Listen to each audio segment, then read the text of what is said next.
A reading from the 20th chapter of Acts, verse 35. In everything I did, I showed you that by this kind of hard work we must help the weak, remembering the words the Lord Jesus himself said, "It is more blessed to give than to receive."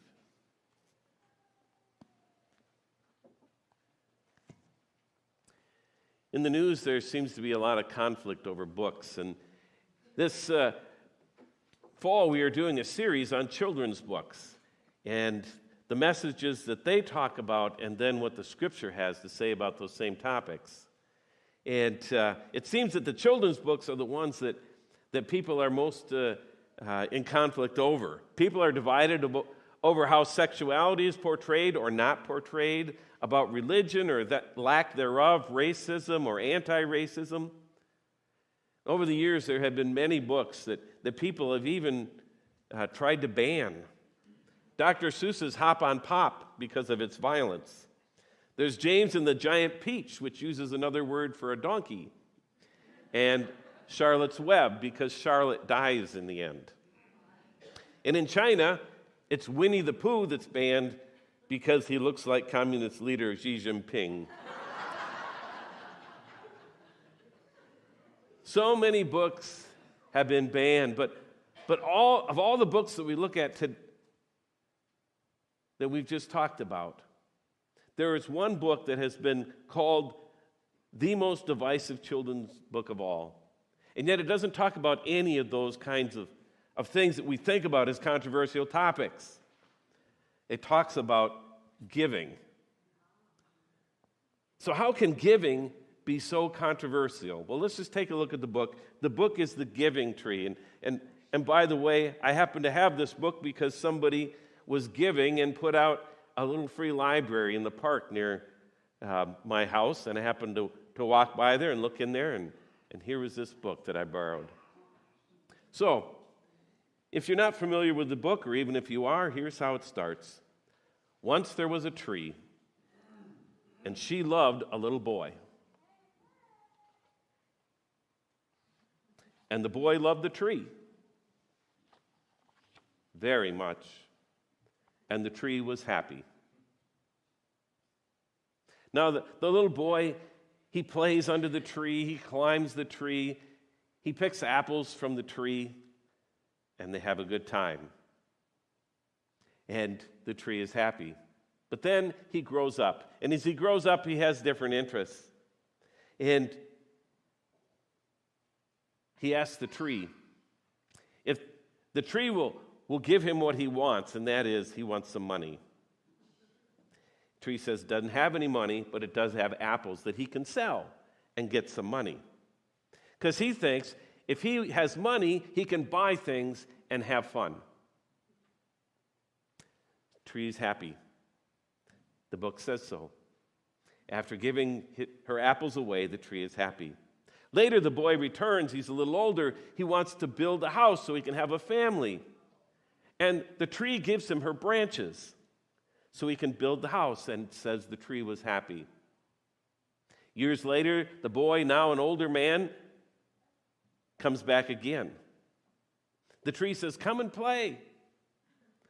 But he says he's too old and too sad to play. He just wants a boat so he can go far, far away.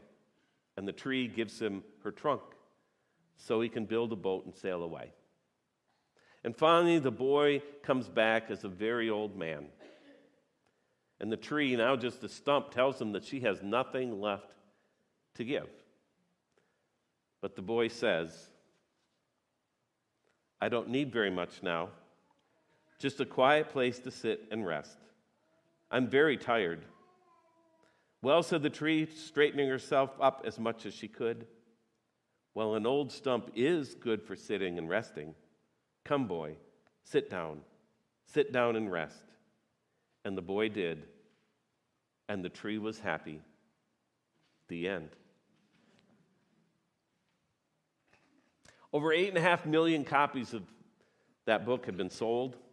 It was voted number 3 in the National Education Association's Teachers' Top 100 poll.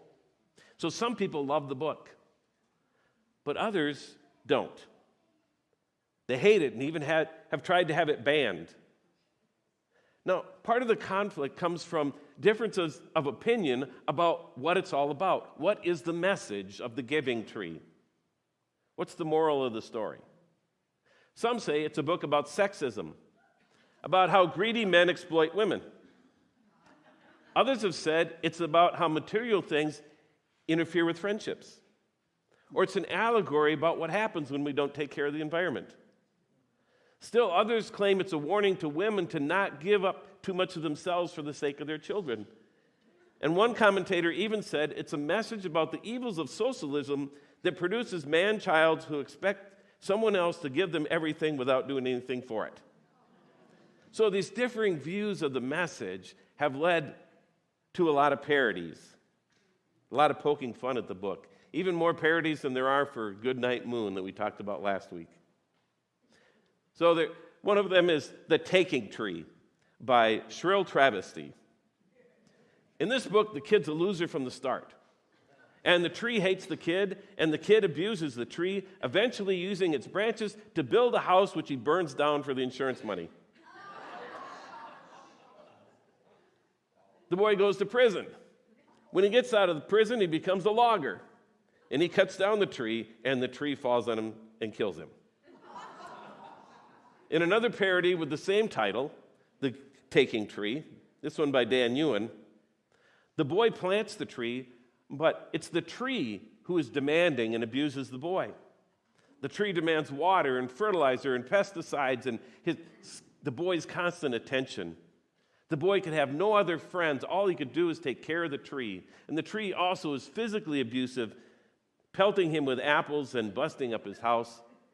And finally, the boy, now an old man, pays the neighborhood kids to cut the tree down, and he pees on it. And he was happy, the book says. See, in these parodies, happiness is found in revenge. Happiness is found in looking out for yourself. Happiness is found in taking. Oh, there is one parody that has a pretty good message. This one is called The Tree Who Set Healthy Boundaries by Topher Payne. And it starts out the very same way that the giving tree does, but then when the boy starts making demands of the tree says no and sets healthy boundaries.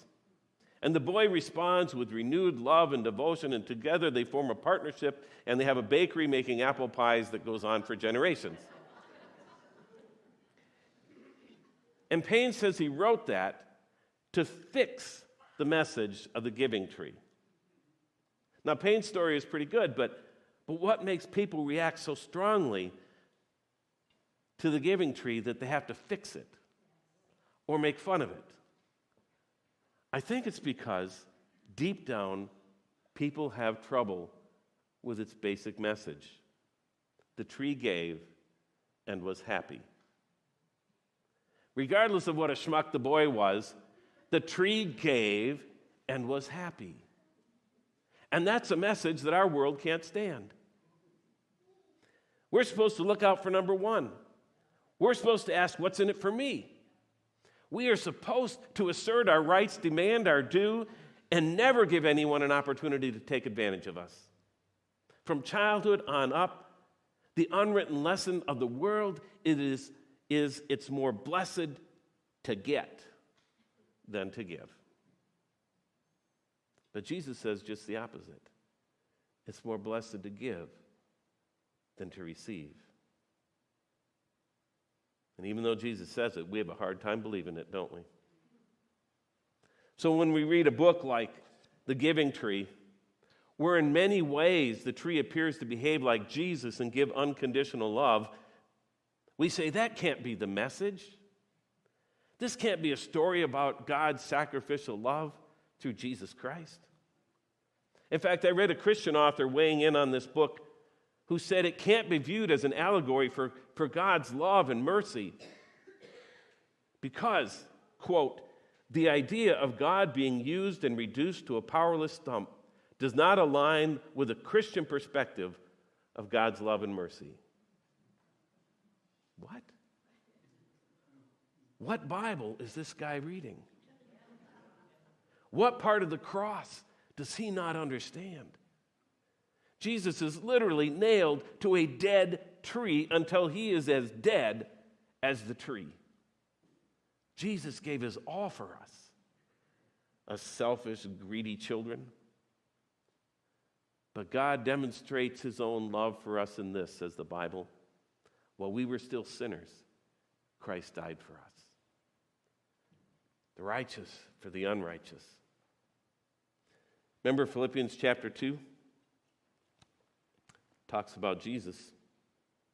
Though he was in the form of God, he did not consider being equal with God something to exploit, but he emptied himself by taking the form of a slave and by becoming like human beings. When he found himself in the form of a human, he humbled himself by becoming obedient to the point of death, even death on the cross. Emptied himself, form of a slave, humbled himself, even death on a cross. That's the kind of giver Jesus was. In Isaiah's prophecy in chapter 53 about the coming Christ, he says, he was despised and rejected by humankind, a man of suffering, familiar with pain. Like one from whom people hide their faces, he was despised, and we held him in low esteem. Surely he took up our pain and bore our suffering, yet we considered him punished by God, stricken by him and afflicted. But he was pierced for our transgressions. He was crushed for our iniquities. The punishment that brought us peace was on him, and by his wounds we are healed. That sounds more like self-sacrifice, more like unconditional love, more like a powerless stump than we like to admit.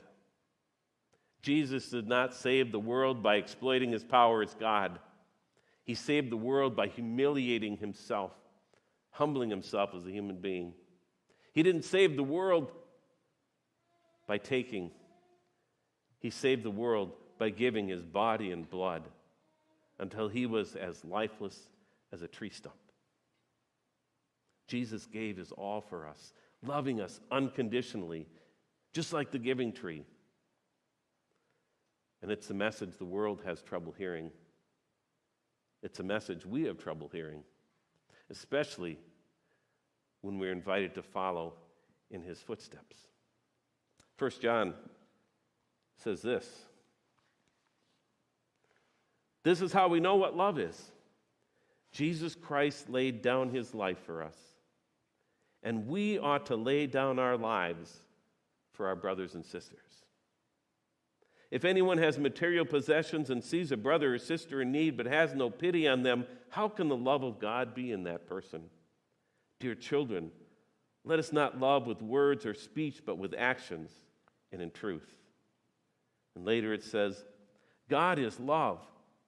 Whoever lives in love lives in God and God in them. This is how love is made complete among us, so that we will have confidence on the day of judgment. In this world, we are like Jesus. We love because he first loved us. Loving others, giving sacrificially as Jesus did, is strangely a way to be blessed, a way to happiness. In fact, it's even a way to meet Jesus.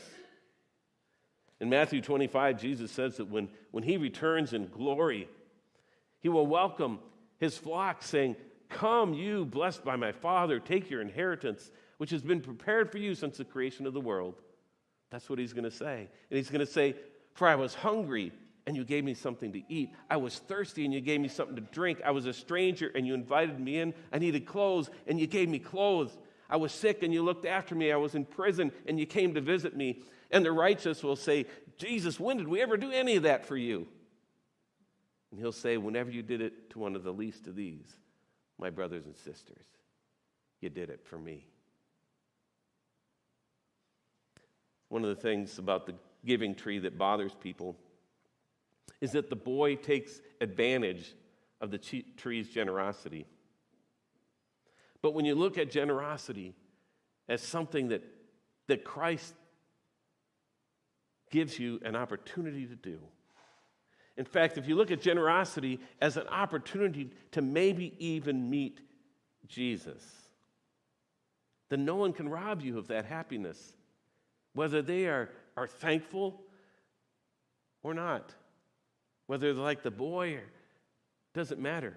It can't take your happiness away because you have the privilege of giving and giving to Jesus in that action. There was years ago, I was in my office, and a fellow came in, and he says, "Can you help me?" I said, "What's wrong?" "I don't have a job," he said. "I've got no car. I don't even have a coat. I need some money. Can you help me?" I said, "Sure." So I got him a coat, and I drove him to the other town to where the social services office was, got him signed up for assistance, took him out to lunch. We stopped by the grocery store, got groceries for him, and I spent most of the day with him, and as I was driving him back to his place, he turned it to me and he said, "Well, are you going to help me or not?" Now this is the part where the worldly piece in us gets indignant. "Why, you ungrateful jerk. All I've done is help you." And I could have felt that way. I could have felt crummy for the rest of the day dwelling on his behavior. But that's not the way of Jesus. The way of Jesus is to say, "You've spent this whole day with me, having an opportunity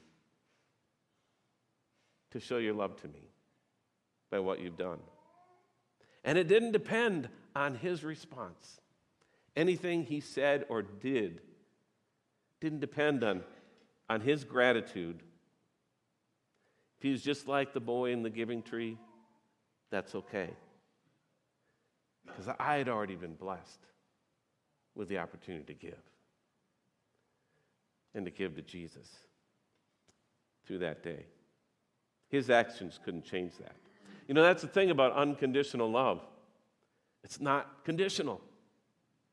So regardless of how someone else responds, giving is an encounter with Jesus, who taught us, saying it's more blessed to give than to receive. You know, this week I had an encounter with someone right here in this church that understands what Jesus is talking about there. I'll call him Jack. That's not his real name. Jack is a second grader. And Jack is what you might call a free-range child. He lives somewhere in the neighborhood of this church. And you'll see him riding his bike around, maybe with some of his friends or his cousin. You never know where you're going to run into him.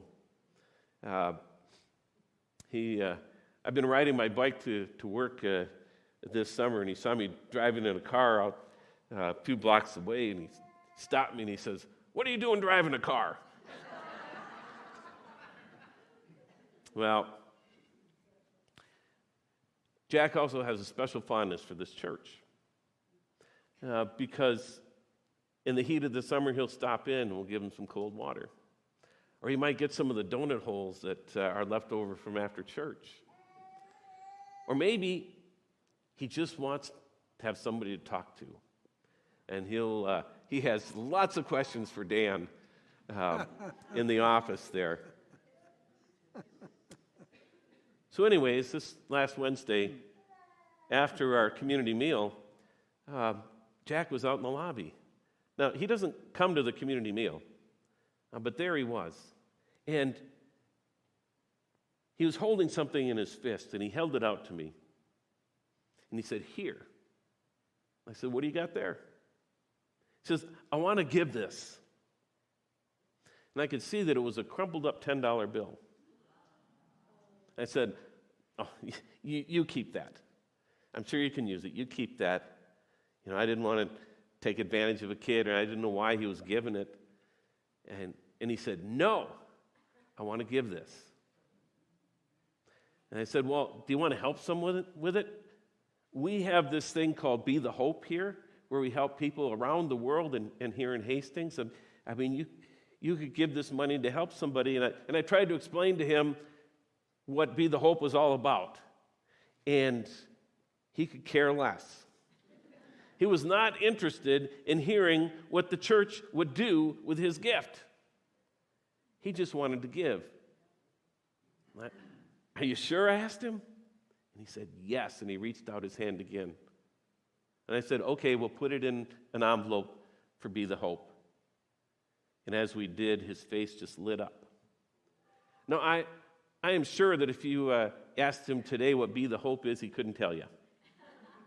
And if you asked him if he trusted in the church to use his money correctly, or if he wanted a receipt for tax purposes, he wouldn't know what you were talking about. But this church means something to him, and he just wanted to give. And he was happy. Later I found out that that's just kind of the nature of who he is.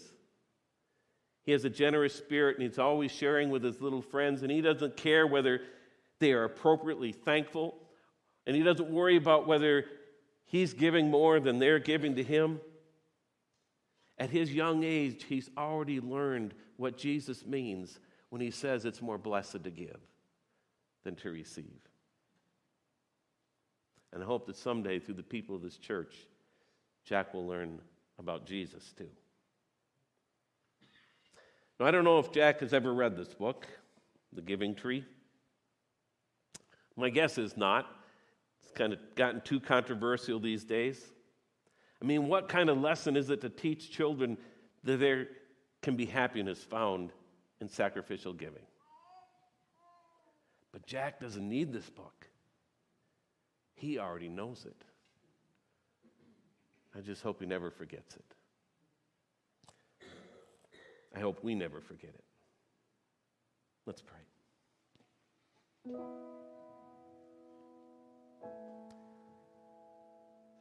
Oh, Jesus, we confess that